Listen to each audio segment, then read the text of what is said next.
শোধিবে মোরে।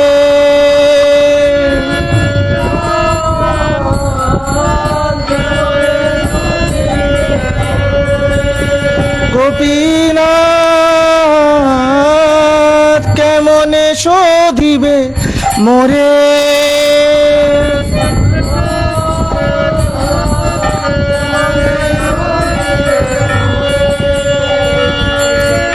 না জানি ভক্তি কর্মে জড়মতি পড়েছি সংসার ঘোরে।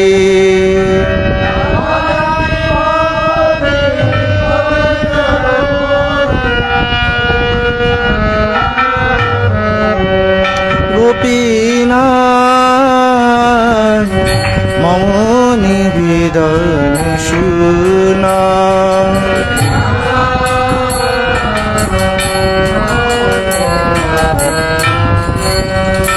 গোপীনাথ সকলি তোমারি মায়া।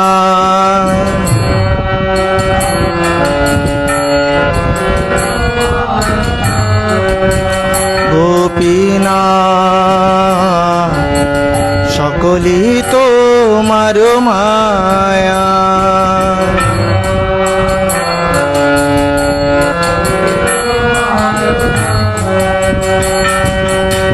নাহি মম বল জ্ঞান সুনির্মল স্বাধীন নহে কায়া।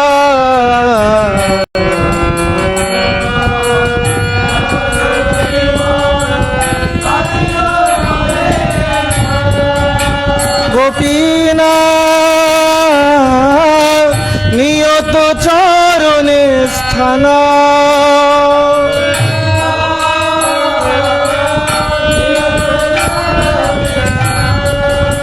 গোপীনাথ নিয়ত চরণে স্থান।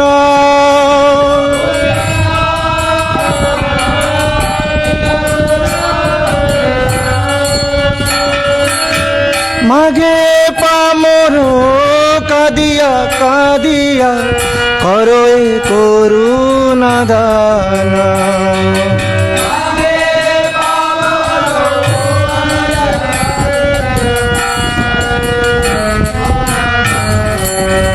গোপীনাথ মম নিবেদন শুনা।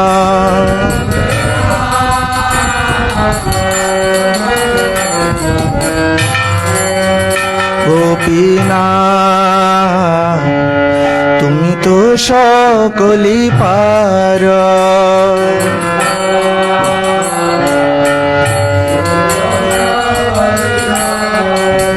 গোপীনাথ তুমি তো সকলি পার।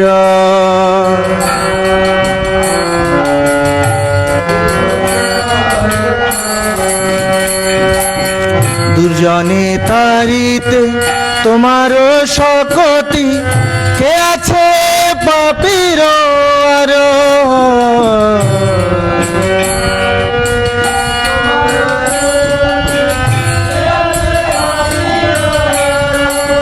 গোপীনাথ তুমি কৃপা পারাবার।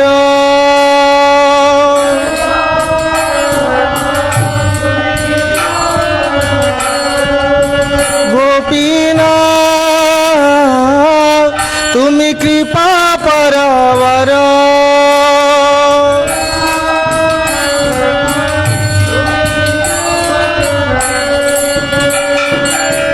জীবের কারণে আসিয়া প্রপঞ্চে লীলা কইলে সুবিস্তার।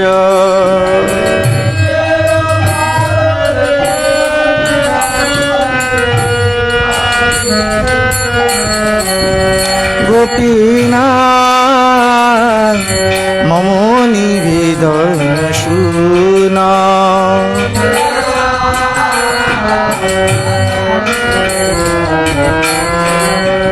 গোপীনাথ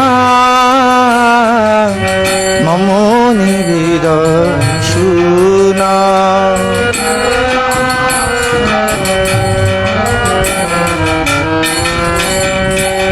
গোপীনা আমি কি দোষে দোষী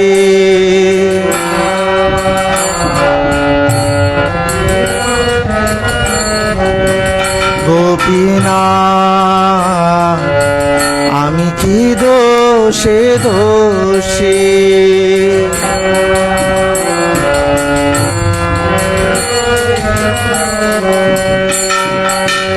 অসুর সকল পাইল চরণ বিনোদ থাকিল বসে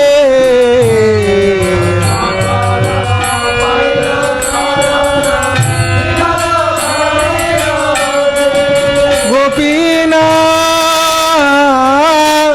আমি কি দোষে দোষে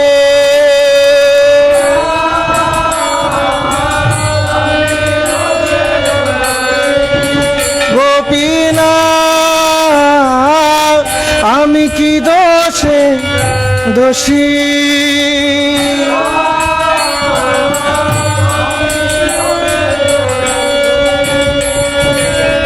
অসুর সকল পাইল চরণ বিনোদ থাকিল বসি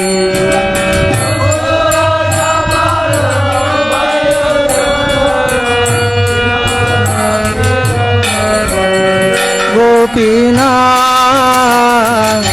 মম নিবেদন শুন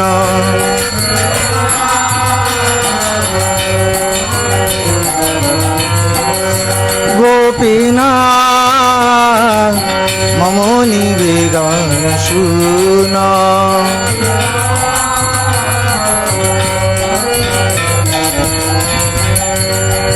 গোপীনা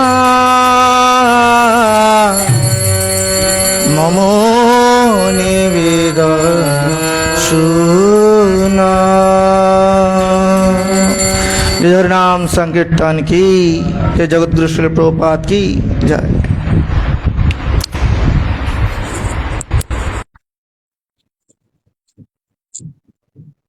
ओम ज्ञानतिमिरान्धस्य ज्ञानाञ्जनशलाकया चक्षुरुन्मीलितं येन तस्मै श्रीगुरुवे नमः। श्रीचैतन्यमनोभीष्टं स्थापितं येन भूतले स्वयं रूपं कदा मह्यं ददाति स्वपदान्तिकम्। वन्देऽहं श्रीगुरु श्रीयुतपदकमलं श्रीगुरून् वैष्णवांश्च श्रीरूपं साग्रजातं सगण रघुनाथान्वितं तं सजीवं साद्वैतं सावधूतं परिजनसहितं कृष्ण चैतन्यदेवं श्रीराधा कृष्ण पदान् सगण ललिता श्रीविशाखान्वितांश्च। हे कृष्ण करुणा सिंधु दीनबन्धु जगत्पते गोपेश गोपिका कांत राधा कांत नमस्तुते। तप्त कांचन गौरांगी श्री राधे वृंदावनेश्वरी वृषभानुसुते देवी प्रणमामि हरिप्रिये। जय श्री कृष्ण चैतन्य प्रभु नित्यानंद श्री अद्वैत गदाधर शिवासादि गौर भक्त वृंद।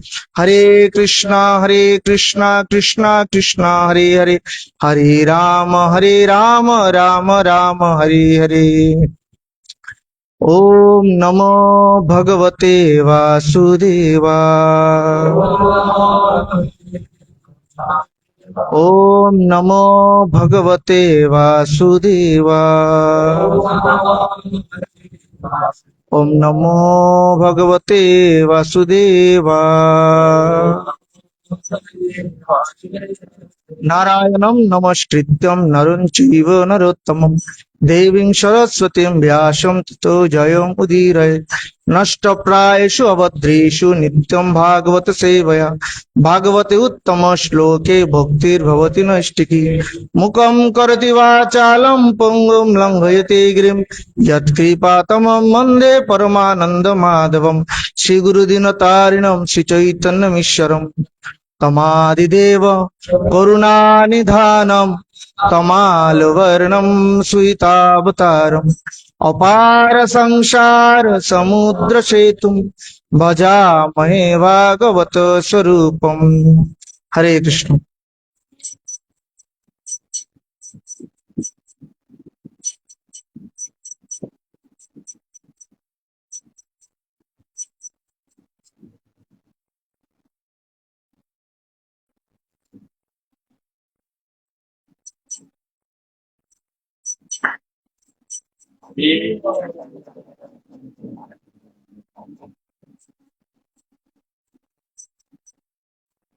অষ্টম স্কন্ধ, নবম অধ্যায়, রাইট? 4 নম্বর শ্লোক। 4।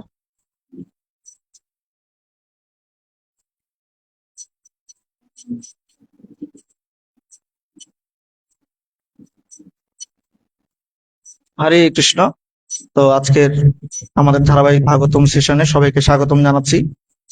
তো মূলত আজকে ভাগবতম সেশনটি ছিল এসডিএস রাসবিহারী প্রভুর, বাট প্রভুর অপারগতার কারণে আমি প্রভুর আদেশে আজকে এখানে বসেছি। তো যদিও গতকালকে থেকে আমি খুব অসুস্থ, খুব ইনটলারেবল সিচুয়েশন, বাট যেহেতু সেবা প্রভু দিয়েছেন এই জন্য না করতে পারিনি। তো আমরা 4 নম্বর শ্লোকটা পড়বো, তারপর আমরা আলোচনা করার চেষ্টা করব। ন বয়ম ত্বামমর দত্তৈ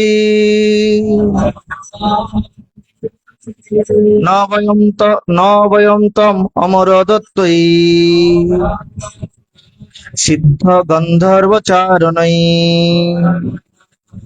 না স্পৃষ্ট পূর্বাম জানিম লোকেশৈশ্চ কুতো নিভি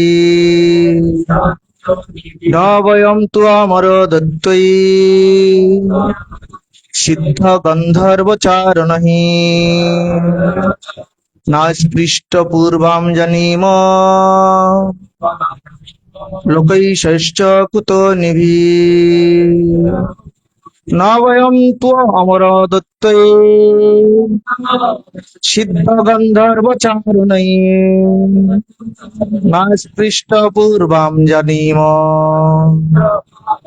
লোকৈশৈশ্চ কুতো নিভি। পড়তে পারেন।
হরে কৃষ্ণ। অনুবাদ এবং প্রাঞ্জল তাৎপর্য করেছেন ইসকন প্রতিষ্ঠাতা আচার্য শ্রী অভয় চরণ অরবিন্দ ভক্তি বেদান্ত স্বামী শিল প্রভুপাদ কি। ন নয়, বয়ম আমরা, ত্বা তোমাকে, অমরই দেবতাদের দ্বারা, দৈত্যই দত্তদের দ্বারা, সিদ্ধ সিদ্ধদের দ্বারা, গন্ধর্ব গন্ধর্বদের দ্বারা, চারণই এবং চারণদের দ্বারা, ন না অস্পৃষ্ট পূর্বাম কেউ উপভোগ করেনি অথবা স্পর্শ করেনি, জানিমহ আমরা স্পষ্টভাবে জানি, লোকৈষে ব্রহ্মাণ্ডের বিভিন্ন লোকপালদের দ্বারা, চ ও কুতঃ কি কথা, নিবিহি মানুষদের দ্বারা। অনুবাদ: মানুষদের কি কথা, দেবতা, দানব, সিদ্ধ, গন্ধর্ব, চারণ এবং লোকপাল প্রজাপতিরাও তোমাকে স্পর্শ করেনি। এমন নয় যে আমরা তোমার পরিচয় জানি না। আমি আবার পড়ছি। মানুষদের কি কথা, দেবতা, দানব, সিদ্ধ, গন্ধর্ব, চারণ ও লোকপাল এবং লোকপাল প্রজাপতিরাও তোমাকে স্পর্শ করেনি। এমন নয় যে আমরা তোমার পরিচয় জানি না। তাৎপর্য: কোন বিবাহিতা স্ত্রীকে যে কাম বাসনা যুক্ত হয়ে সম্বোধন করা উচিত নয়, সেই শিষ্টাচার অসুরেরা পর্যন্ত পালন করে। মহান নীতিজ্ঞ চাণক্য পণ্ডিত বলেছেন, মাতৃবৎ পরদারেষু, অন্যের স্ত্রীকে মায়ের মতো বলে মনে করা উচিত। অসুরেরা নিশ্চিত ছিল যে তাদের সম্মুখে আগতা সেই সুন্দরী যুবতী মোহিনী মূর্তি অবিবাহিতা ছিলেন। তাই তারা অনুমান করেছিল যে দেবতা, গন্ধর্ব, চারণ, সিদ্ধ আদি কেউই তাকে পূর্বে স্পর্শ করেনি। অসুরেরা জানতো যে সেই যুবতীটি ছিলেন অবিবাহিতা এবং তাই তারা তাকে এভাবে সম্বোধন করার সাহস করেছিল।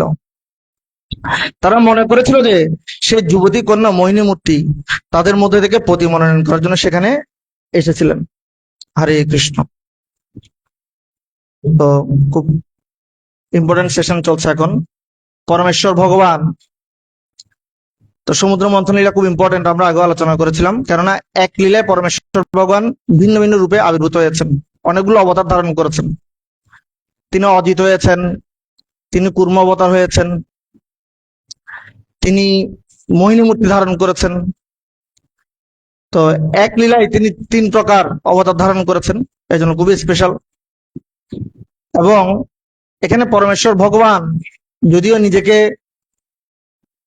বলছেন আমি পার্সিয়াল নই, কিন্তু দেখা যাচ্ছে পরমেশ্বর ভগবান সবসময় তার ভক্তের জন্য কি, তো গীতায় একটা খুব সুন্দর শ্লোক আছে, অনন্য চিন্তয়ন্তমাম যে জনা পরিউপাসতে তেষাং নিত্যবিযুক্তানাম যোগক্ষেমং ভবাম্যহম। শিল প্রভুপাদ বলছেন আমি তার প্রাপ্য বস্তুকে সংরক্ষণ করি। তো আমরা যদি ভালো ভক্তি করি, আমাদের যখন যা প্রয়োজন হবে পরমেশ্বর ভগবান তখন সাক্ষাৎ সেই জিনিসগুলো আমাদের জন্য কি করবেন, সংরক্ষণ করবেন এবং যথাযথ সময় সেগুলো কি করবেন, প্রদান করবেন। তো আমরা দেখছি অসুর এবং দেবতাদের মধ্যে পার্থক্য কোথায়? অসুর এবং দেবতাদের মধ্যে পার্থক্য হচ্ছে কোপারেশনের, আর কোথাও না। যেমন আমরা আগের শ্লোকে দেখলাম অহম পূর্বম, রাইট? একই ধরনের শ্লোক আমরা দেখেছি দশম স্কন্ধে, অহম পূর্বম সংস্পৃশ্য এনিরে, এরকম একটা শ্লোক আছে। তো একই ধরনের মেন্টালিটি, কিন্তু অভাব একটা জায়গায়, সেটা হচ্ছে সবাই সবাই ভোগ করতে চায়, গোপবালকেরাও ভোগ করতে চায়, অসুরেরাও ভোগ করতে চায়, গোপবালকেরাও ভোগ করতে চায় কৃষ্ণকে, অসুরেরা ভোগ করতে চায় জগৎকে। কিন্তু দুইটা ভোগের মধ্যে একটাই পার্থক্য, সেটা হচ্ছে কোপারেশনের অভাব। এক সময় দেবতা এবং অসুরদের মধ্যে ঝগড়া শুরু হলো, কে সেরা। তখন তারা বিভিন্ন জনের কাছে যাচ্ছে, কিন্তু কারো মনোভাব তাদের পছন্দ হচ্ছে না। তখন বলছে ব্রহ্মার কাছে যাই, বিজ্ঞ মানুষ, বুজুর্গ বলে না আরবিতে, উর্দুতে বুজুর্গ লোক, উনার কাছে যাই, উনি ভালো বলতে পারবে, 4 মাথা আছে, অনেক ব্রিলিয়ান্ট। তো ব্রহ্মার কাছে গেছে, বলছে দেবতা এবং ওষুধের মধ্যে কে সেরা। তখন বলছে এটা আমি আনসার দেওয়া, এটা আনসার তোমরা বললে খুব ভালো হয়। বলছে আমরা কিভাবে বলতে পারি, জানি না বিধায় তো আপনার কাছে এসেছি। বলবে না তোমরাই বলবে আনসার। সবার কাছে কি করা হলো, ভালো ভালো প্রসাদ দেওয়া হলো, আর সবার হাতগুলো বেঁধে দেওয়া হলো। ঠিক আছে, এখন হাত বন্ধ অবস্থায় খেতে হবে, বুঝতে পারছো, খুব ভালো ভালো প্রসাদ। তখন ওষুধের প্রসাদ পাওয়া মাত্রই কেউ কারো তোয়াক্কা না করে একটা একটা প্রসাদ উপরে ছুটতে লাগলো আর খাওয়ার চেষ্টা করতে লাগলো, আর নাকে মুখে পড়ে একদম লেজে গোবর অবস্থা। ঠিক আছে, এইভাবে চলতে লাগলো অনেকক্ষণ। ব্রহ্মাজি মনে মনে হাসছেন, কে কার আগে খাবে ভালো ভালো প্রসাদ। আবার অন্যদিকে দেবতারা কি হচ্ছে, ওদেরও হাত বাঁধা, কিন্তু দেবতারা কি করছেন, পিছন দিয়ে একজন নিয়ে আরেকজনকে হচ্ছে মুখটা আমার পিছনে লাগাও। ঠিক আছে, একজন আরেকজনকে খাইয়ে দিচ্ছেন, এভাবে করে প্রত্যেকে সুন্দর করে পুরো ডিশ শেষ করে ফেলেছে এবং ক্লিন। তখন ব্রহ্মা বলছে এখন আপনারাই বলুন কে সেরা। তখন অসুরাই বললো আসলে ওরাই সেরা। বলছে পার্থক্যটা কোথায় ছিল, বলছে একটা জায়গায়, কোঅপারেশন, সহযোগিতাপূর্ণ মনোভাব। তাই একইভাবে ভক্তি জীবনে সহযোগিতাপূর্ণ মনোভাব খুব ইম্পর্টেন্ট। ভক্তি জীবনে এসেও আমরা আমাদের শুধুমাত্র সহযোগিতাপূর্ণ মনোভাবের কারণ অভাবে আমরা অসুরের মতো হয়ে যেতে পারি। আমরা যে কোনো সময় যখন প্রসাদ সার্ভিং হয়, ভালো ভালো প্রসাদ, তখন অনেক সময় দেখা যায়, ঠিক আছে, অ্যাক্টিভিটি দেখলে বোঝা যায় আমি কোথায় আছি। এই জন্য we should always examine our self, যে আসলে আমি এখন, কেননা এখানে ওষুধদের মধ্যে যেই বিষয়টা এখানে পরিলক্ষিত হচ্ছে, পরমেশ্বর ভগবান তিনি চিন্তা করলেন অমৃত দুটো আসছে, এখন এই অমৃতের ভাগ আমার ভক্তদেরকে প্রদান করতে হবে, আমি তাদের প্রাপ্য বস্তু সংরক্ষণ করি, কিন্তু আমাকে এমন ভাবে আচরণ করতে হবে যাতে করে তাদের এই অমৃত পাওয়ার জন্য তারা আমাকে কখনো দায়ী করতে না পারে। পরমেশ্বর ভগবান চিন্তা করলেন ওরা গুণের দ্বারা আচ্ছাদিত, অতেষু মায়া রচিতেষু সঙ্গম গুণেষু গন্ধর্ব পুরমে পুমেষু রুরাম প্রকৃতা মণিবিন্দতাত্মনি তমেব হিত্বা শরণম প্রপদ্যে অতেষু মায়া রচিতেষু সক্ষম। পরমেশ্বর ভগবান এই সুন্দর মায়াটাকে রচনা করেছে গুণেশু গন্ধর্ব পুরমোপমেশু, এবং air in the castle means মানুষ এই মায়ার দ্বারা মোহিত হয়ে অলিক বস্তুর পিছনে ধাবিত হচ্ছে, অলিক মরিচিকা যেটা কোনো অস্তিত্ব নেই সেটার পিছনে ধাবিত হচ্ছে। একমাত্র সেটা থেকে কেউ বাঁচতে পারে যদি কেউ তমেব হিত্বা শরণম প্রপদ্যে পরমেশ্বর ভগবানের আশ্রয় গ্রহণ করে। একই কথা পরমেশ্বর ভগবান ভগবদ্গীতায় বলেছেন, দৈবী এষা গুণময়ী মম মায়া দূরত্বয়া মামেব যে প্রপদ্যন্তে মায়া মেতাম তরন্তিতে। এখন আপনার কাছে প্রশ্ন, মায়া কাকে বলে? কেউ আনসার দিতে পারে? মায়া কি? মায়া কি বা মায়ার ফিচার কি? মায়ার লক্ষণ কি? রাইট। এই শ্লোকটাকে কোনো মায়ার সংজ্ঞা পরমেশ্বর ভগবান দিয়েছেন? এই শ্লোকে মায়ার সংজ্ঞা,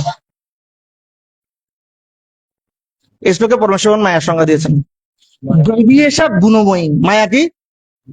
গুণময়। মায়ার ফিচার কি? তিনটা গুণ। এই তিনটা গুণ কেমন? Like a glass. Lal glass পরবেন সবকিছু লাল দেখা যাবে, সবুজ গ্লাস পরবেন সবকিছু সবুজ দেখা যাবে। যে ব্যক্তি যে ধরনের গ্লাস পরবে পুরো জগৎকে হিসেবে দেখতে পারবে। আর সে গ্লাসের মাধ্যমে ভিন্ন ভিন্ন জিনিস, একই জিনিসকে ভিন্ন ভিন্ন পার্সপেক্টিভে দেখার মাধ্যমে মানুষ ভিন্ন ভিন্ন ফল লাভ করে।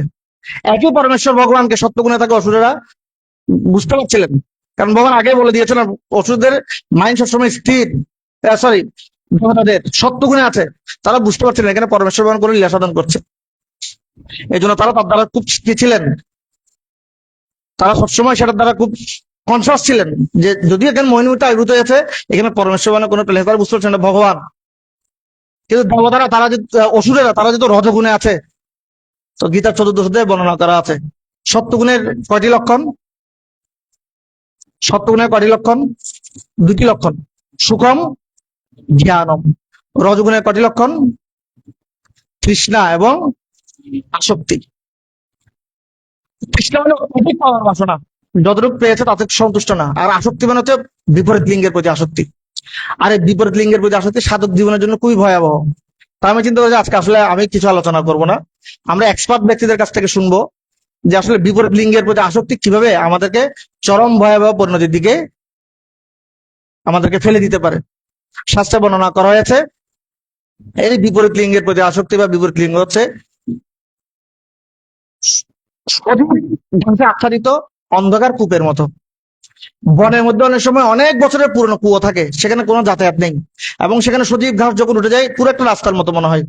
আর যখন কেউ সে রাস্তা অতিক্রম করে, বলছে না ইয়ার ইন দ্য ক্যাসেল গন্ধর্ব পুরম গুণেশু গন্ধর্বম পুরমুপমেশু, মানে যেখানে যা নেই সেটাকে দর্শন করাচ্ছে মায়া। আর সেটাকে আমরা তখনই কোন জিনিস মানে অসত্য জিনিসকে সত্যি মনে করি যখন আমরা গুণের চোখে দর্শন করি। এই জন্য পরমেশ্বর ভগবান অর্জুনকে বলছেন ত্রৈগুণ্যা বিষয়া বেদা নিস্ত্রয় গুণ ভবা অর্জুন। হে অর্জুন, তুমি ত্রিগুণকে অতিক্রম করে নির্গুণ স্তর অধিষ্ঠিত, কারণ তুমি এখনো গুণের চশমা লাগিয়ে সবকিছু দেখছো। বেদের জ্ঞান মানে তুমি এখনো গুণের চশমা লাগিয়ে সব পরিস্থিতিকে দেখার চেষ্টা করছো। আর যতক্ষণ এই গুণের চশমা তোমার চোখে থাকবে ততক্ষণ পর্যন্ত তুমি মায়ার দ্বারা আবদ্ধ থাকবে। সুতরাং গুণের চশমাটা খুলে ফেলো, এই বেদের তথাকথিত সকাম কর্মের কথাগুলো ঝেড়ে ফেলো, গুণের চশমাটা খুলে ফেলো, চশমা ছাড়া দেখো অর্জুন। এজন্য বলছেন জ্ঞানম তেহম সবিজ্ঞানম ইদম বক্সামি অশাশ্বত ইয়দ জ্ঞাত নিহবেনের যে জ্ঞাতব্যম বিশেষত। অর্জুন, আমি তোমাকে যে ধরনের কথা বলছি, যে জ্ঞান দিচ্ছি, ইদম জ্ঞানম সবিজ্ঞানম, আমি তোমাকে যে জ্ঞান দিচ্ছি সেটা বিজ্ঞান সমন্বিত। জ্ঞান আর বিজ্ঞানের মধ্যে পার্থক্য কি?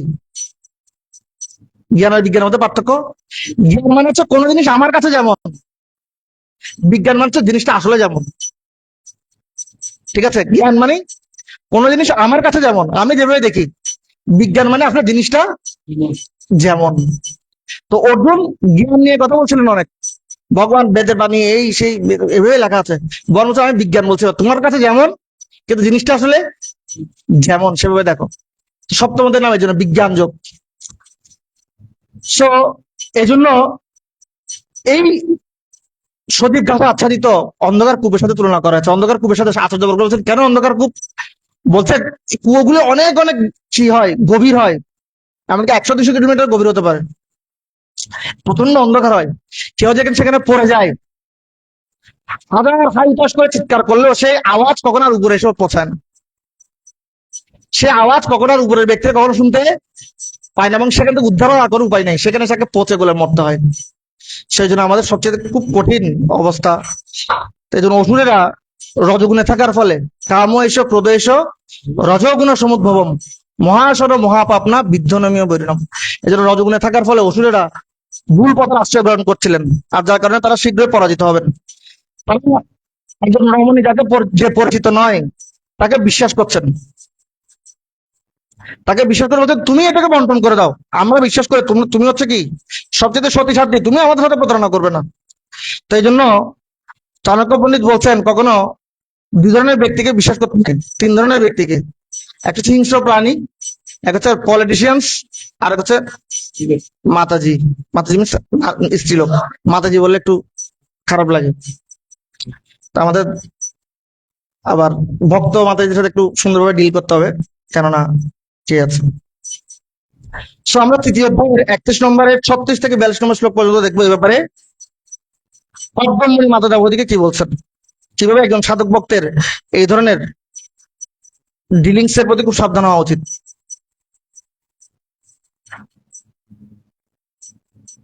আমি চিন্তা করলাম আমরা একসাথে পড়বো, এটাই ভালো। পরস্পরণ কথনম পাবনম ভাগবতী এসো 36।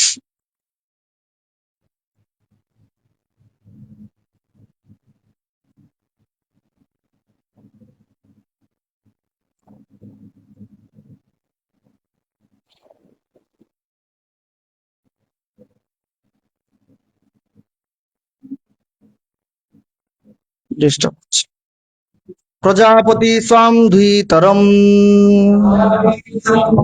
দৃष्ट्वा তদ্রূপধর্ষিতঃ রোহিৎভূতাং স অন্নাৎ রহিমভূতাং স অন্নধাবৎ ঋক্ষরূপী হতত্রপঃ। একজন অনুবাদ করুন, বড় করে একটা মাইক্রোফোন দেওয়া যাবে? তার নিজের কন্যাকে দর্শন করে তার উদ্ভাবনে মোহিত হয়েছিলেন, এবং সে যখন মৃগরূপ ধারণ করে তখন ব্রহ্মা মৃগরূপ ধারণ করে নির্লজ্জের মতো তার পিছনে পিছনে ধাবিত হয়েছিলেন।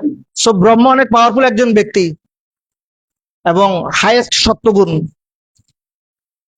তিনিও নারী রূপের প্রতি ধাবিত হয়েছিলেন। সুতরাং we should be very careful, আমাদের দয়ালেশ্বর কিছুদিন আগে বলছেন। কেননা অনেক সময় আমরা যখন ভালো সাধনা করি তখন আমাদের মধ্যে অনেক অহংকারের জন্ম নেয়। আমরা তৃতীয় স্কন্ধেই দেখি সৃষ্টির সময় কিভাবে ব্রহ্মা অহংকারী নেওয়ার জন্য পরমেশ্বর ভগবানের কাছে প্রার্থনা করেছিলেন, হে ভগবান আপনি আমাকে আশীর্বাদ করুন যাতে করে আমি আমার এই সৃষ্টির দ্বারা আসক্ত না হয়ে পড়ি, অহংকারী না হয়ে পড়ি। এবং পরমেশ্বর ভগবান তখন তাকে তার চিন্ময় ধামকে দর্শন করিয়েছিলেন। কিন্তু তারপরও আমরা পরবর্তী দেখি ব্রহ্মা এত কিছু জানার পরও আবার মোহিত হয়ে গেছেন। That's the main thing actually. আমরা অনেক সময় অনেক কিছু জানি, অনেক কিছু বুঝি, তারপর আমরা ভুলে যাই। এই জন্য সবচেয়ে ইম্পর্টেন্ট জিনিস হচ্ছে পরস্পর অনুকথনম, বারবার বারবার ভাগবতমকে অধ্যয়ন করা। আর ভাগবতম অধ্যয়ন তখনই খুব বেশি আস্বাদনীয় হয় যখন সেটা এক্সপার্ট ব্যক্তিদের সাথে সার্কেল করে পড়া হয়। তো ইন দ্য মিন টাইম আমাদের ডিবি থেকে কোর্স শুরু হয়েছে ব্রহ্মচারীদের জন্য। আমরা ওখানে পড়ছিলাম ভক্তি রসামৃত সিন্ধু, তখন আমরা দেখতে পাচ্ছিলাম ভাগবতমকে আসলে আমরা যেভাবে জানি বুঝি এবং এক্সপার্ট ব্যক্তিরা যেভাবে বর্ণনা করেন দুইটার মধ্যে অনেক পার্থক্য আছে। ওখানে গত ক্লাসে আমরা আলোচনা শুনছিলাম কিভাবে আমরা শুদ্ধ ভক্তি সাধন করছি, কিভাবে সাধন ভক্তিটা শুদ্ধ ভক্তি হতে পারে, কিভাবে আমরা মিক্সড ভক্তি করছি। আমরা আসলে মনে করি আমরা মিক্সড ভক্তি করছি। তখন আমি বুঝতে পারছিলাম আসলে পরস্পর অনুকথন এক্সপার্ট ব্যক্তিদের কাছ থেকে বারবার আমাদের শ্রবণ করা উচিত। এর ফলে একটা উপকার হবে, সেটা হচ্ছে বারবার যে ভুলে যাওয়ার প্রবণতা সেটা থেকে আমরা মুক্তি পাবো। ব্রহ্মার ক্ষেত্রে একই জিনিস হয়েছিল, ব্রহ্মা অনেক কিছু জানতেন কিন্তু বারবার ভুলে যাচ্ছিলেন। তো এখানে তাৎপর্যে কেউ একজন পড়তে পারেন বড় করে। ব্রহ্মা তার কন্যা লাবণ্যে মোহিত হয়েছিলেন এবং শিব ভগবানের অভিনয় ভক্তি দ্বারা মোহিত হয়েছিলেন। এই বিশেষ উদাহরণগুলি আমাদের শিক্ষা দেয় যে ব্রহ্মা এবং শিবের মতো দেবতা যদি স্ত্রী সৌন্দর্য এইভাবে মুক্ত হন তাহলে আমাদের আর কি কথা। উপদেশ দেওয়া হয়েছে যে কেউ যেন তার দুইটা মাতা অথবা ভগিনীর সঙ্গে অবাধ মেলামেশা করে, কারণ ইন্দ্রিয়গুলি এতই প্রবল যে মানুষ যখন কামাত্ম হয় তখন ইন্দ্রিয়গুলি দুইটা মাতা অথবা ভগিনীর সম্পর্কের কথা বিবেচনা করে না, তাই মধ্যম হলে দূষণের দ্বারা ইন্দ্রিয়কে সংযত করার পাশে হচ্ছে ধর্মশ্রেষ্ঠ কথা।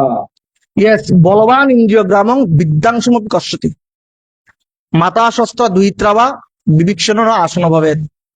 তো শাস্ত্রে বলা হচ্ছে যে এমনকি উম, গীতা দ্বিতীয়দের বর্ণনা করা হচ্ছে 54 থেকে 72 নম্বর শ্লোকে, জয় জয় গণিতা ভগবান কি জয়, গিরিরাজ গোবর্ধন কি জয়। এমনকি অতি যত্নবান বিবেক সম্পন্ন পুরুষের মেধাও হরণ করে ফেলে মায়া কাম। কিভাবে আমরা দেখবো সামনে। অসৃষ্ট সৃষ্ট সৃষ্টেষু কোন অখণ্ডিত ধীপুমান ঋষিম নারায়ণামৃতে নিশিতময়া ইহ মায়া। আরেকজন ব্রহ্মার সৃষ্ট সমস্ত জীবের মধ্যে যথা মনুষ্য, দেবতা, পশু এবং পশুদের মধ্যে নারায়ণ ঋষি ব্যতীত আর কেউই স্ত্রীরূপী মায়ার আকর্ষণের দ্বারা বিমুক্ত না হয়ে থাকতে পারে না।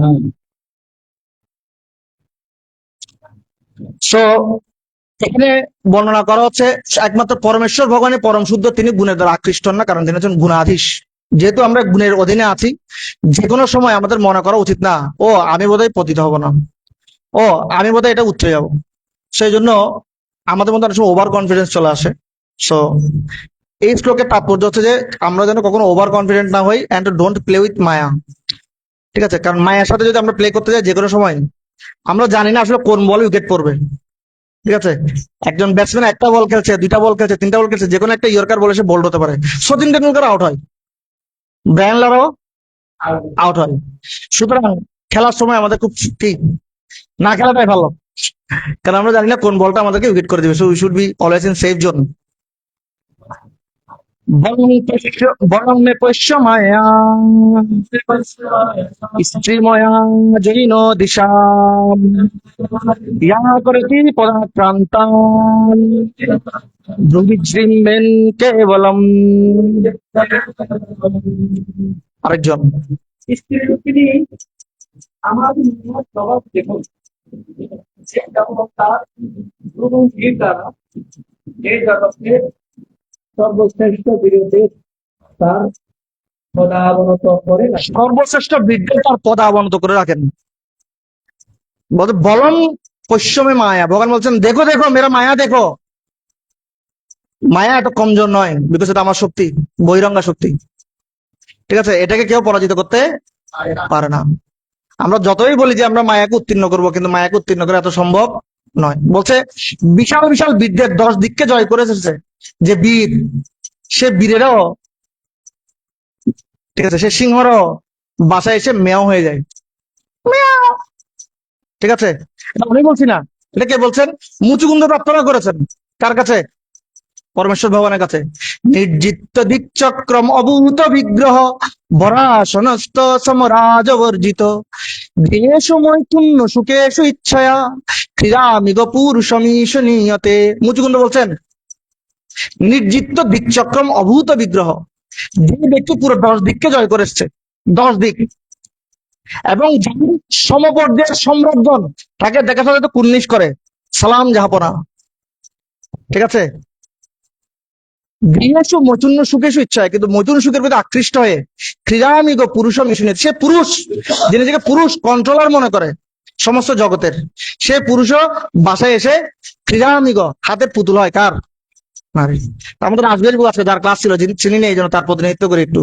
তিনি একসময় আমাদের ব্রহ্মচারীর কাছে বলছিলেন তিনি কেন ডিসিশন নিলেন তিনি ব্রহ্মচারী হবেন। আমার খুব ভালো লেগেছে জিনিসটা। তিনি একসময় মেসে থাকতেন, আর রাসবিহারী প্রভু তিনি একসময় মেসে থাকতেন, আর সেই মেসের পাশে একজন ব্যাংকের ম্যানেজার থাকতো। একসময় ব্যাংকের ম্যানেজার একজন মাতাজিকে বিয়ে করেছেন, উনি ছিলেন ইন্টার পাস, মানে খুব কম বয়সে পড়ালেখা করছে। প্রভু বাজার করতে গেছেন, তো মাতাজি বলছে দেশিটা আনবে পেঁয়াজ, বিদেশিটা না, বড়টা না, ছোটটা আনবে। তো বাজার করে এসেছে, আসার পরে যখন বাজার চেক করলো, দেখেছে কি যেটা বলে না সেটাই। তখন বাজারের ব্যাগটা তার মুখে মেলা দিয়েছে, বেটা ঘরে ঢুকবি না আজকে, যা ঘর থেকে বের করে দিস।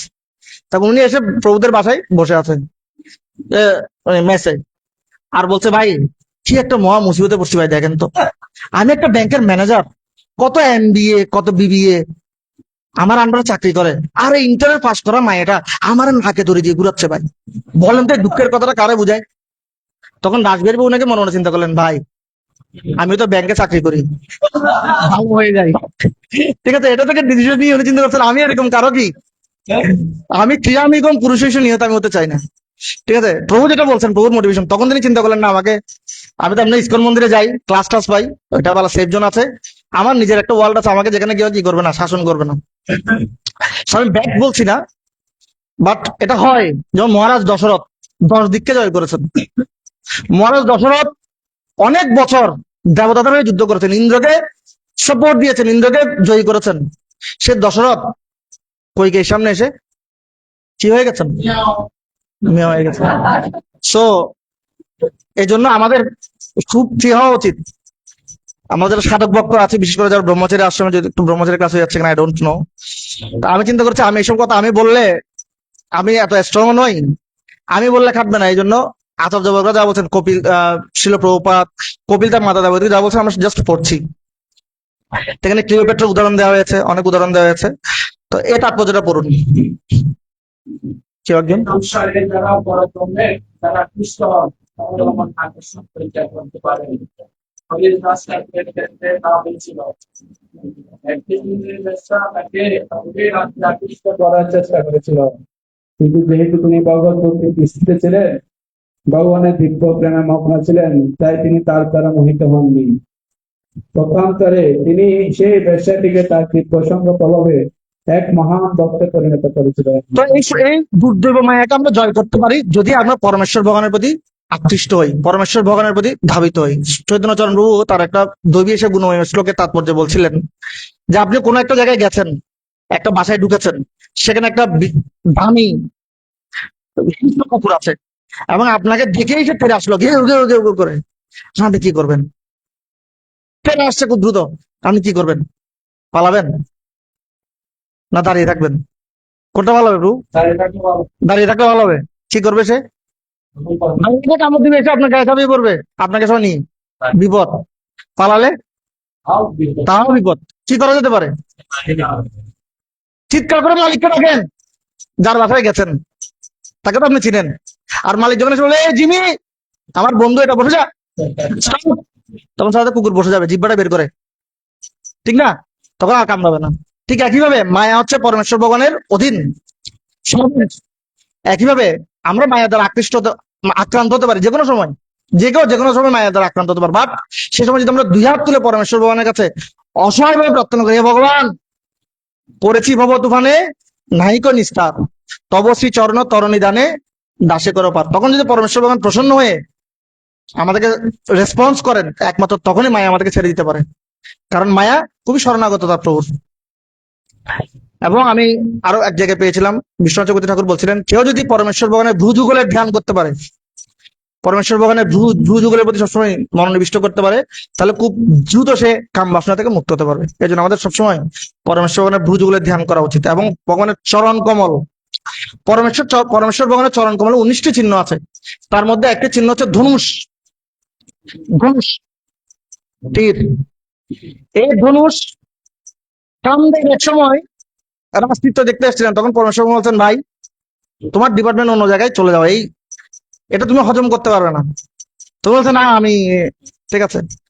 সে দেখছে আবার পরমেশ্বর ভগবানকে তীরও মারছে কিছুক্ষণ পর পর, ঠিক আছে। তো পরমেশ্বর ভগবান তো দেখে, এতে দেখি মহা দুষ্ট আছে। তখন পরমেশ্বর ভগবান মহারাজ লীলা যখন শুরু করেছেন, তখন কামদেব কি হয়ে গেছেন, আচ্ছন্ন হয়ে পড়ে গেছেন সেখানে, ঠিক আছে, একদম সেন্সলেস হয়ে গেছেন। হে ভগবান এগুলো আমি কি দেখছি? তখন তার যে স্ত্রী রতি, তিনি এসে পরমেশ্বরের কাছে প্রার্থনা করেছিলেন, পুনর্জীবন প্রার্থনা করেছিলেন, বলছিলেন আমি পুনর্জীবন দিতে পারি, কিন্তু এখান থেকে চলে যেতে হবে, এটা তুমি দর্শন করতে পারবে না।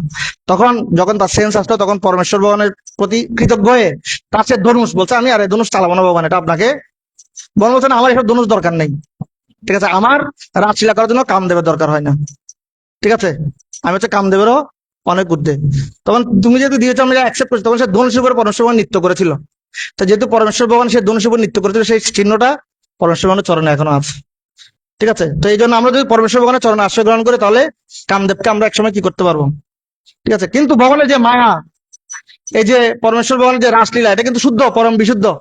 এটা আমার বিশ্বাস হয়েছে কখন, আমরা যখন বৃন্দাবন মন্ডল পরিক্রমা করেছি, ওখানে একটা জায়গা আছে, একসময় মা যশোদার ইচ্ছা হয়েছিল আমার ছেলে রাসনৃত্য আমি দর্শন করবো। অনেকে মনে করে রাসনৃত্যটা মনে হয় কামুক কিছু।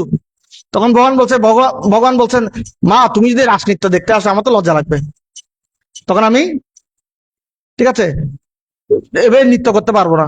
ঠিক আছে, তাহলে তুমি একটা কাজ করো, একটা জায়গা আছে, জায়গাটা আমি ভুলে গেছি, মানে মানে লুকিয়ে দেখা এরকম, এটা বাংলা অথচ লুকিয়ে দেখা জায়গাটার নাম, জায়গাটার নামই হয়ে গেছে এরকম।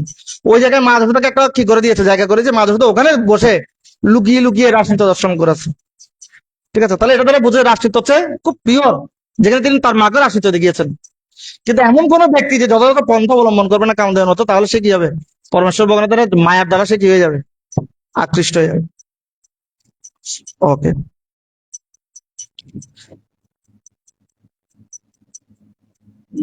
এই অনুবাদটা পড়ি আমরা। যিনি যোগের সর্বোচ্চ পরাকাষ্ঠা লাভ করতে চান এবং আমার সেবার দ্বারা যিনি আত্মোপলব্ধি লাভ করেছেন, তাদের কখনোই সুন্দরী রমণীর সঙ্গে করা উচিত নয়। কারণ শাস্ত্রে ঘোষণা করা হয়েছে যে ভক্তের জন্য নারী নরকের দ্বার স্তরূপ।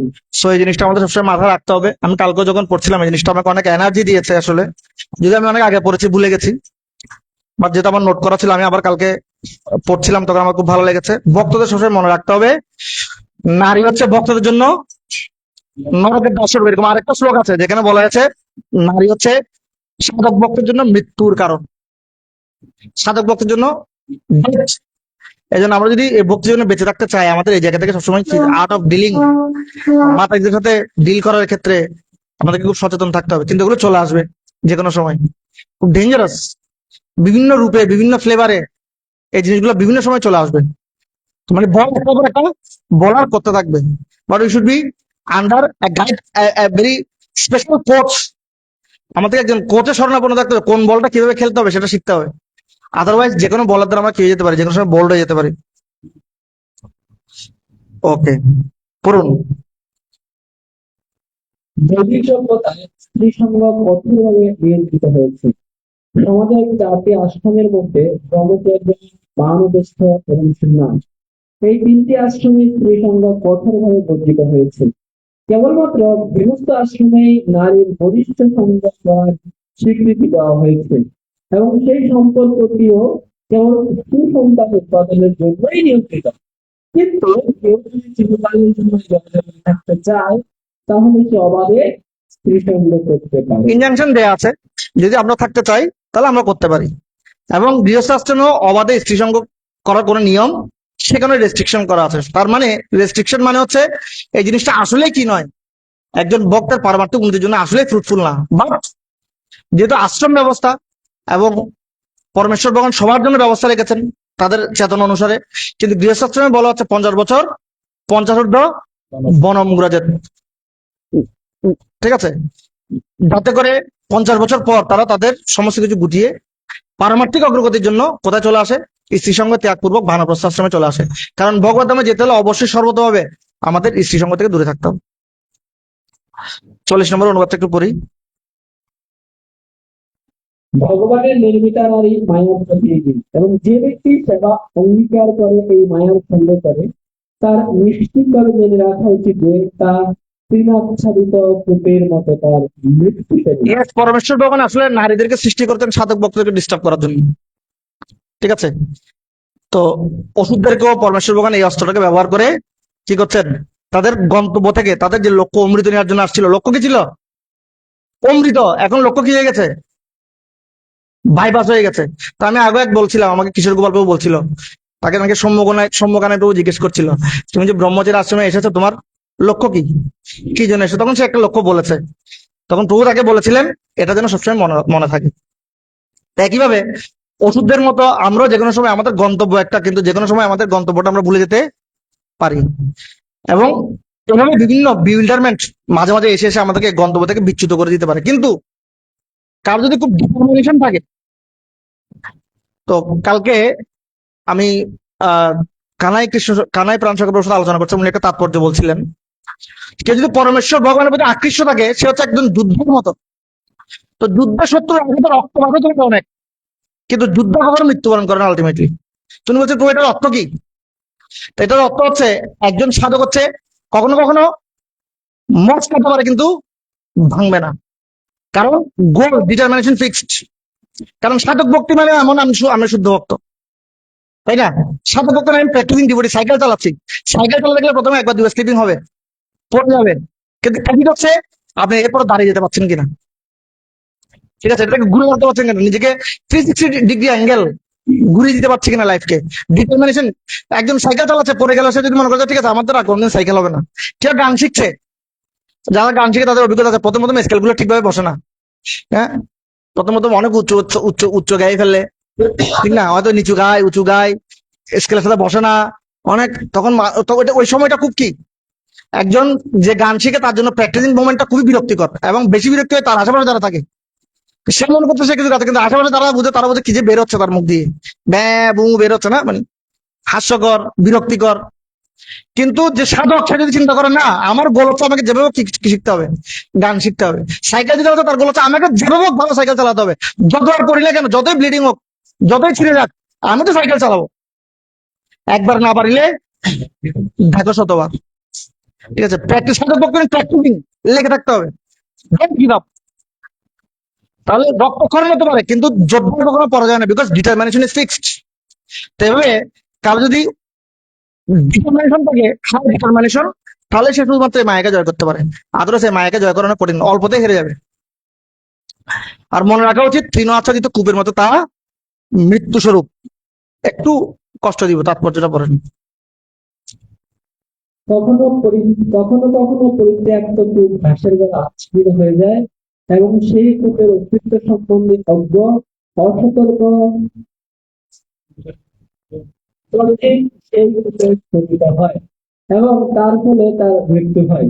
যেমন স্ত্রী সঙ্গ শুরু হয় যখন তাদের থেকে সেবা গ্রহণ করে। এটা খুব ইম্পর্টেন্ট, বিশেষ করে আমরা ব্রহ্মচারী আশ্রমে যারা আছি, সেবা গ্রহণ করার ক্ষেত্রে, ঠিক আছে, অনেক সময় অনেক কিছু আসবে, প্যাকেট হতে পারে, অনেক কিছু বিষয়।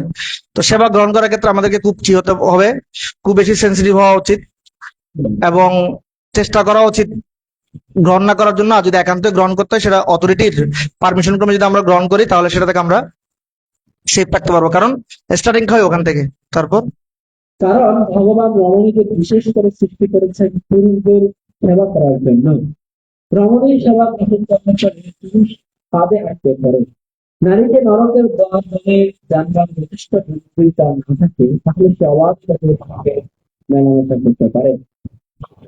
স্ত্রীর সেবা অত্যন্ত সুখকর বলে মনে হতে পারে, কিন্তু এই প্রকার গ্রহণে মানুষকে অত্যন্ত সাবধান হতে হবে। কারণ এখানে স্পষ্টভাবে বলা হয়েছে যে নারী হচ্ছে মৃত্যুর দ্বার বা বিস্মৃতির কারণ। পারমার্থিক উপলব্ধির পর সে অবরুদ্ধ করে। তো এরকম একটি শ্লোকে বিশ্বজগতী ঠাকুর বলেছেন, ভক্তের জন্য নয়, সাধক ভক্তের জন্য একেবারে। তো একজন সাধক ভক্তের জন্য নারী সঙ্গ হচ্ছে, নারীদের সাথে সম্পর্ক হচ্ছে মৃত্যুর দাসস্বরূপ, মানে আমরা আমাদের মৃত্যুকে কাছে ডেকে আনছি। এই জন্য আমাদের খুব বেশি সাবধান হতে হবে। 41 নম্বর শ্লোক অনুবাদ, যেহেতু সময় নেই তাড়াতাড়ি পড়ি। জীবকাল দুর্বল নারীর প্রতি আসক্ত হওয়ার ফলে এই ধরনের স্ত্রী রূপ প্রাপ্ত হয়েছে এবং মোহবশত পুরুষ প্রতি মায়াকে সম্পদ সন্তান গৃহ আদি প্রদাতা বলে মনে করে। তো এভাবে দেখতে পাই আমরা যদি, আর এই শ্লোকটার যে এসেন্স আচার্যবর্গ বর্ণনা করেছেন, সেখানে বর্ণনা করা হয়েছে আলটিমেটলি এখানে শুধু স্ত্রী বলা হচ্ছে কেন, তার মানে কি আমরা স্ত্রী জাতিকে কি ছোট করে দেখছি? বলছে না। আচ্ছা, বিশ্বনাথ চক্রবর্তী ঠাকুর এবং আদি বলদেব বিদ্যাভূষণ, তারপর হচ্ছে বলভদ্র আচার্য, তো ওনারা বর্ণনা করছেন অ্যাকচুয়ালি এটা ভাইস ভার্সা। স্ত্রীদের জন্য পুরুষও কি, স্ত্রীদের জন্য পুরুষও একই মৃত্যুর দ্বার। যারা স্ত্রী সাধক ভক্ত আছে, তারা যদি কোনো বিপরীত লিঙ্গের প্রতি আসক্ত হয়, মানে পুরুষও যদি স্ত্রীর প্রতি আসক্ত হয়, স্ত্রী যদি পুরুষের প্রতি আসক্ত হয়, তাহলে তাদের সাধন ভক্তির পথ অবরুদ্ধ হয়ে যাবে। কিন্তু স্ত্রীদের ক্ষেত্রে একটা বিষয় হচ্ছে তাদের অবলম্বন দরকার। স্ত্রীদেরকে তুলনা করেছে ক্রিপাসের সাথে, লতা গুল্মের সাথে। একটা লতা গুল্ম বের ওঠার জন্য একটা গাছের দরকার হয়, সেজন্য তারা সবসময় অবলম্বন খুঁজে। শিল প্রভাত বলছেন, আমি চাই, শিষ্যদেরকে বলছেন, আমার এখানে যত সমস্ত আমার মেয়েরা আছে, আমার শিষ্যরা আছে, সবাই যেন বিবাহিত হয়। আর আমি চাই আমার এখানে যত সমস্ত ছেলেরা আছে সবাই যেন ব্রহ্মচারী হয়। বুঝতে যাচ্ছে? সো বলছেন আমার যত শিষ্যরা আছে সবাই যেন আদর্শ ভাবে বিবাহিত হয়, গৃহস্থ আশ্রমে যায়। আর আমি চাই আমার এখানে যত ছেলেরা আছে সবাই যেন ব্রহ্মচারী হয়, কে যেন গৃহস্থ আশ্রমে না যায়। বুঝতে পারছেন তো? শিল প্রভুপাদ, কারণ ওদের জন্য এটা ঠিক আছে, ওরা বড় ছেলেটারও দরকার, বাট আমাকে চিন্তা করতে হবে আমার লাইফের গোলটা কি। লাস্ট লোক এখানে এই এপিসোডের। বেদের সঙ্গীত যেমন মৃগের পক্ষে মৃত্যুর কারণ, তেমনি প্রতি পবিত্র বিষয় ইত্যাদিকে ভগবানের বহিরঙ্গ শক্তির দ্বারা তার মৃত্যুর আয়োজন বলে নরকের দাস স্বরূপ। আমরা আরেকটা এপিসোডটাকে দেখবো, ষষ্ঠ স্কন্ধের, ওখানে 2টা শ্লোক আছে, এরপর আমরা শেষ করবো। একটু আমি জাস্ট একটু রেফারেন্সটা চেক করি।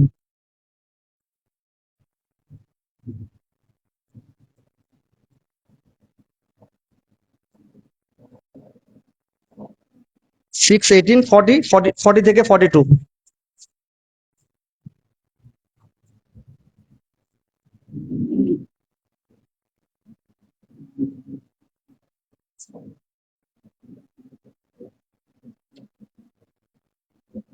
Yes.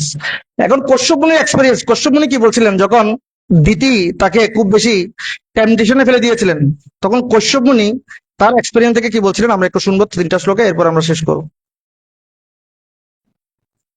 আমরা এক্সপার্ট ব্যক্তি থেকে একটু শুনলাম আজকে, অনুবাদটা পড়ুন। আমার এই পদ্ধতি তার স্বভাব অনুসারে উপায় উদ্ভাবন করেছে এবং তাই তাকে দোষ দেওয়া যায় না। কিন্তু আমি পুরুষ, তাই আমাকেই ঠিক, যেহেতু আমি অদ্বিতীয়, তাই আমার প্রকৃত হিত সম্বন্ধে আমি অনভিজ্ঞ। তো একটু আগে আমি যেটা বললাম, মাতাজিদের স্ত্রীদের কোনো দোষ নেই, কারণ তারা যেহেতু লতা গুল্ম, তাদের বেরুটার জন্য সবাই নিজের অস্তিত্বকে টিকিয়ে রাখতে চায়, তাদের বেরুটার জন্য একটা বৃক্ষের দরকার, বৃক্ষকে পেঁচিয়ে পেঁচিয়ে লতা গুল্ম কি থাকে, সেই জন্য ওদের কোনো দোষ নেই। কিন্তু শিলবোধ বলছেন যে অপশন দিয়ে দিলাম, ওরা সবাই আদর্শ গৃহস্থ হোক, কিন্তু আমার ছেলেরা সবাই আদর্শ ব্রহ্মচারী হোক। এখন তোমার ডিসিশন, তুমি কোথায় যাবে। তো তুমি যদি নিজেকে ডিটারমিনেশন ধরে রাখতে না পারো, কশ্যপ মুনি বলছেন দিক আমাকে, আমি পুরুষ, আমার তো ডিসিশন পাওয়ার অনেক স্ট্রং হওয়ার দরকার ছিল, কিন্তু সেটা আমি স্ট্রং রাখতে পারিনি। এই জন্য প্রবলেমটা আমার, প্রবলেমটা অন্য কারো নয়। আসলে প্রবলেমটা অন্য কারো নয়, আমাদের পতনের জন্য মেইন দোষী হচ্ছি অনেক সময় আমি নিজেই। পরন্ত তাৎপর্যটা এই সহজাত প্রবৃত্তি হচ্ছে জনজগৎকে ভোগ করা। সে তার প্রতি জিহ্বা ভিতর এবং উপস্থিত পুষ্টির সামর্থ্যের জন্য সুখ ভোগে প্রযুক্ত করে। নারী সুস্বাদু আহার্য রন্ধনে অত্যন্ত বিপদ হয়, যাতে তারা অনায়াসে তাদের প্রতিটি সুস্বাদু আহার্য ভোজন করানোর দ্বারা প্রসন্ন করতে পারে। কেউ যখন সুস্বাদু খাদ্য আহার করে তখন তার ওজন তৃপ্ত হয় এবং ওজন তৃপ্ত হলে অত্যন্ত অত্যন্ত প্রবল হয়। বিশেষ করে মানুষের যখন উৎস আহার ক্রিয়াপান ইত্যাদি রাজস্বিক দ্রব্য সেবনে অভ্যস্ত হয়, তখন সে নিশ্চিতভাবে মৈথুন করায়। মানুষের বোঝা উচিত যে মৈথুনের প্রবণতা আধ্যাত্মিক উন্নতির সাধনের জন্য নয়, নরকে অধপতিত হওয়ার জন্য। তাই কশ্যপ মুনি তার অবস্থা বিবেচনা করে অনুবাদ করেছিলেন। পক্ষান্তরে বলা যায়, যোগী যদি উপযুক্ত শিক্ষা না পান এবং ক্ষত্রিয় যদি অনুগামী হওয়ার শিক্ষা না থাকে, তাহলে গৃহস্থ আশ্রম অবলম্বন করা অত্যন্ত বিপজ্জনক। প্রতীকের জীবনের শুরু থেকেই সেই শিক্ষা লাভ করা এই জন্য যারাও গৃহস্থাশ্রমে যাচ্ছে, ইজলেন্স রাধারাজ স্বামী মহারাজ, আমি ছিলাম তখন, অমরেন্দ্রবাবুর ভাইয়ের বিয়ে, অর্জুন সরকারবাবুর বিয়ে হচ্ছিল, তখন তারা আশীর্বাদের জন্য গেছে মহারাজের কাছে। তখন মহারাজ তাদেরকে জিজ্ঞেস করেছিলেন, when you are coming out, তুমি যে গৃহস্থাশ্রমে যাচ্ছ, have you planned when you are coming out, তুমি যে গৃহস্থাশ্রমে যাচ্ছ কখন তুমি বেরিয়ে আসবে, তুমি কি কোনো প্ল্যানিং করেছো। কোনো ব্যক্তি গৃহস্থাশ্রমে যাওয়ার আগে তার প্ল্যানিং করা উচিত, আমি কখন এই গৃহ হিত্যাত্ম পাতম গৃহমন্ধ কূপম, এই গৃহরূপ অন্ধকূপ থেকে আমি কখন বেরিয়ে আসবো, এটার জন্য আগে প্ল্যানিং করা উচিত। ঠিক আছে, নাহলে অভিমন্যুর মতো ঢুকবো আর বেরোতে পারবো না। এই জন্য বিদ্যা সব দিক থেকে ট্রেন্ড হতে হবে। 41। শ্রীমঙ্গল মুখ সবকালে অত্যন্ত সুন্দর, তাদের বাণী অত্যন্ত মধুর এবং তার কর্মকে আনন্দ প্রদান করে, কিন্তু তাদের হৃদয়ে উদ্ধারের মতো ঠিক নয়। অতএব তাদের আচরণকে বুঝতে হবে।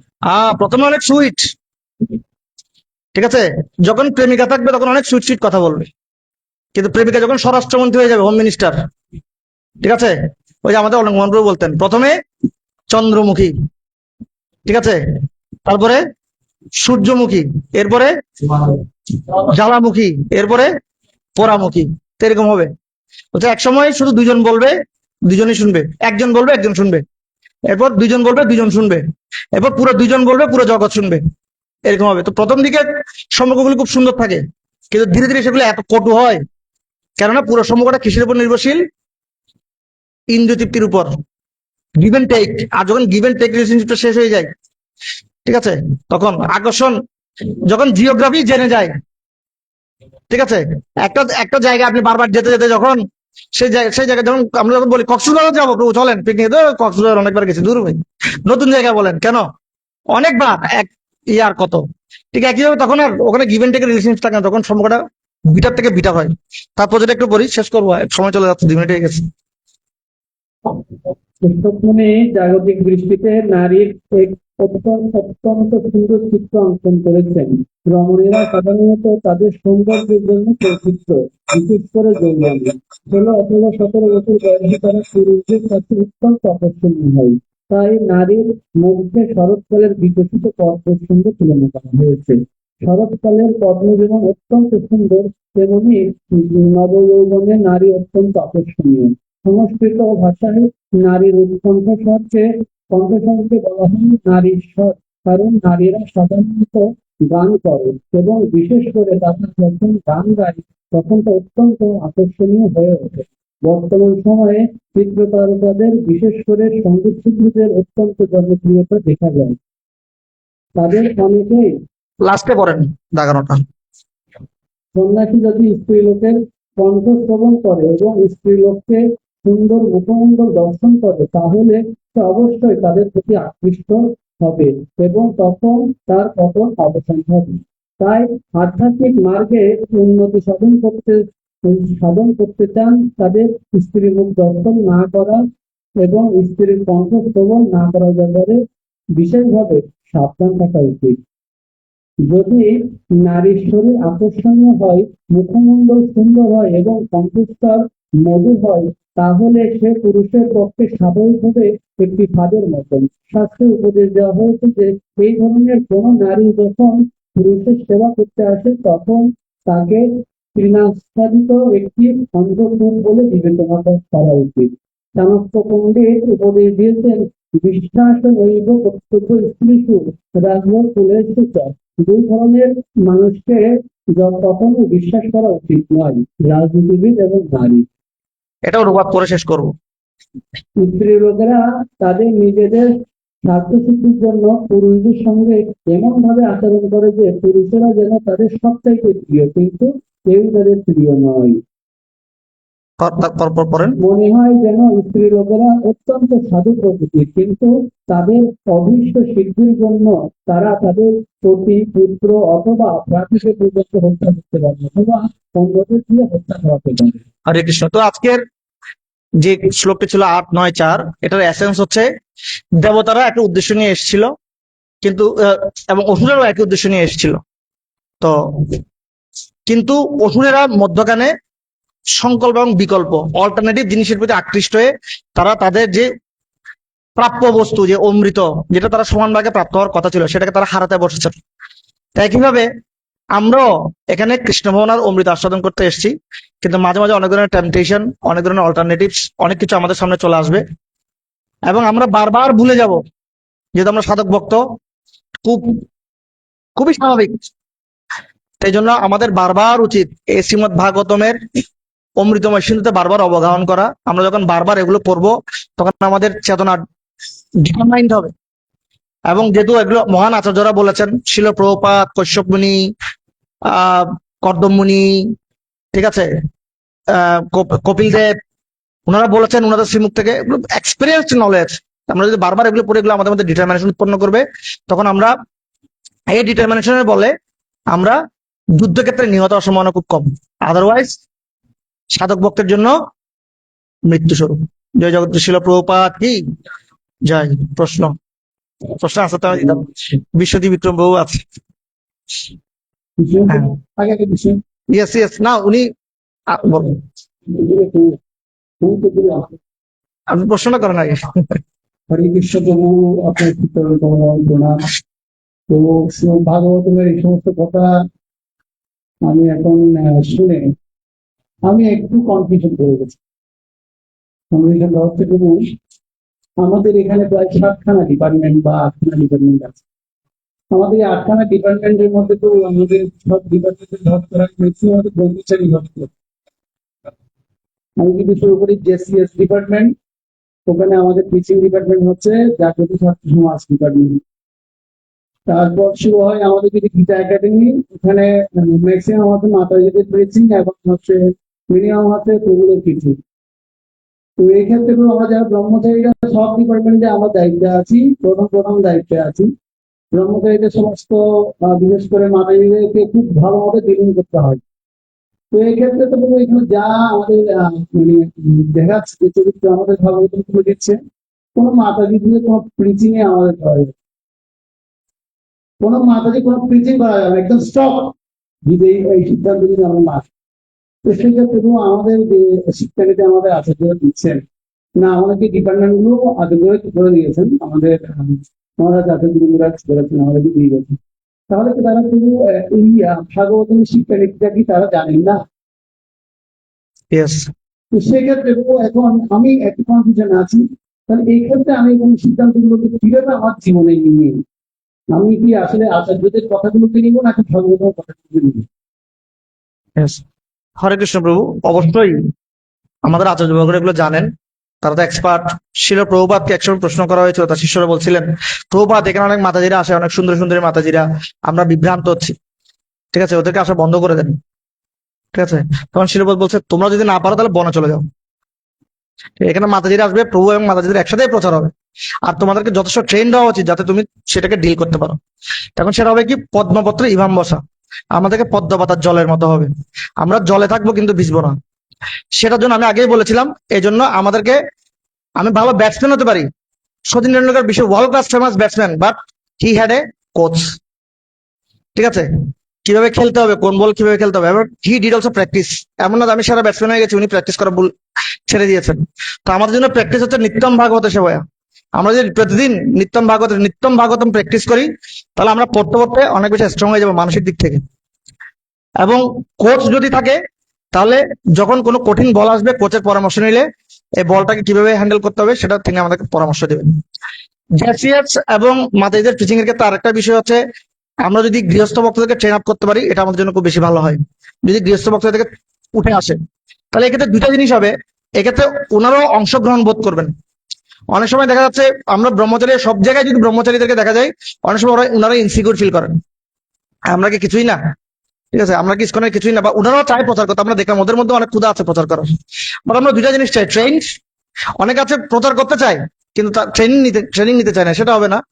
তারা সার্টিফাইড হয়ে নিজেদেরকে পরীক্ষা দিয়ে নিজেরা হোক, তখন বিশেষ করে জেএসএসকে আসলে খারাপ প্রিচিং করবে, আর মাতাজিরা প্রিচিং করলে ভালো। বাচ্চা সব প্রাইমারি স্কুলে দেখবেন টিচার বেশি নাই, কোটাতেও দেখবেন না মাতাজিদের 60% কোটা, মানে সরকার চাই যে করে মাতাজি টিচার বেশি আসুক, কারণ যাতে করে চাইল্ডদেরকে ওরা বেশি সামলাতে পারে, ওরা কোমল হৃদয় আছে, ঠিক আছে। আর সে মানে সাবধানের তো মাইন্ড নাই, ঠিক আছে। একসময় ইয়ের হচ্ছে আমাদের জয়দত্ত স্বামী মহারাজের মাত্র একজনের শিষ্য, স্বয়ং মোহন কেশব স্বামী মহারাজ, ওনার কোনো মাতাজি শিষ্য নেই,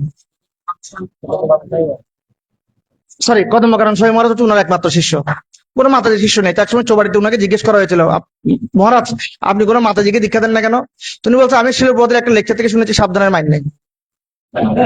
ঠিক আছে, সেটা উনার সেন্স, কিন্তু শিলপ্রভু আমাদেরকে এটাও শিখিয়েছেন, অনেকে আছে অনেক জনকে গ্রহণ করছেন, ওনারা হচ্ছেন পদ্মপত্র ইমাম বসা, ওনারা নিজেকে ওইভাবে ট্রেন করেছেন শিলপ্রভুদের অনুগত্য থেকে, যাতে করে ওরা প্রচার করছেন কিন্তু সেটা দ্বারা প্রভাবিত হচ্ছেন না।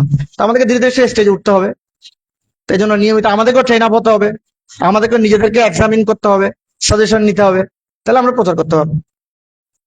ঠিক আছে, তবে যতটুকু সেফ জোনে থেকে প্রচার করা যায়। আমি জানি না তো আসলে এটা কতটুকু সেফ, এটা আমার একটা কনফিউশন এটা আছে। আমিও তো সাধক ভক্ত প্রভু। কনফিউজ আছি আমি, কারণ না শুধু ভক্তিমতী, ইয়েস, আমিও সাধক ভক্ত। আমি So, কনফিউশন আছি, জানি না কত ভক্ত কত সেফ ভাবে তিনি ভক্তি রাইট করছেন। রাইট। তো কিন্তু আমি কি কনফিউজ আছি। এই জন্য যদি আমার মনে হয় যে আমার দ্বারা হচ্ছে না, তাহলে আই শুড গিভ আপ। ঠিক আছে, আরো ভালো ভক্তি করা দরকার, যে আরো একটু সময় নিই। আর ওই যে যেটা বললাম, ভালোভাবে ট্রেনিং নিতে হবে যে কিভাবে এই জিনিসগুলোকে ডিল করা যায়। ঠিক আছে, তবে আমাদের এখন ট্রেন, রাধেশ্যাম যে ট্রেনটা দিয়েছেন, আস্তে আস্তে আমাদের গৃহস্থ ভক্তদেরকে, মাতাইদেরকে আসলে পিছিয়ে নিয়ে আসা দরকার। তারা যদি এই দায়িত্বটা নেয়, ব্রহ্মচারী অনেক ক্ষেত্রে সেফ থাকবে। হরে কৃষ্ণ। আর আরেকটা বিষয় হচ্ছে, আপনার অনেক সময় অনুকরণ প্রিয় হয়ে যায়। অনেক অনেক ব্রহ্মচারী আছে, অনেক মাতাইদের, এটা আমার পার্সোনাল এক্সপিরিয়েন্স। তা আমরা অনেক সময় মনে করি আমি উনার মতো প্রচার করবো। এখন সুরেশ্বর মাধবপুর একটা কথা বলেন, আসলে উনার স্টেজ কি আর আমার স্টেজ কি, এটা আমি বিবেচনা করি না। উনি অনেক বছর, 25-30 বছর ধরে ভক্তি করে উনি কি হয়ে গেছেন, মানে একটা পাক্কা হয়ে গেছেন, কনক্রিট। ও 25-30 বছর মুক্তি বললো তো পাক্কা হওয়া যায়। ঠিক আছে, সেটা কিন্তু ইন এ সেন্স মোটামুটি উনার স্থিতি আর আমার স্থিতির মধ্যে অনেক পার্থক্য আছে, কিন্তু আমরা যখন অনুকরণ করতে চাই, উনার মতো ফলোয়ার আমারও লাগবে, তখন আমরা অ্যাক্সিডেন্টে পড়ে যাই। এই কম্পিটিশনটাতে যেন আমরা না যাই। ঠিক আছে, উনি কেন করছে, আমি কেন করতে পারছি না, এই কম্পিটিশনে গেলেই অ্যাক্সিডেন্ট হবে। হ্যাঁ, হরে কৃষ্ণ। ঘন্টা 3 বার পরে গেছে, কোশ্চেন কি নিব, সম্মুখানে কোশ্চেন করতে হচ্ছে। হ্যাঁ,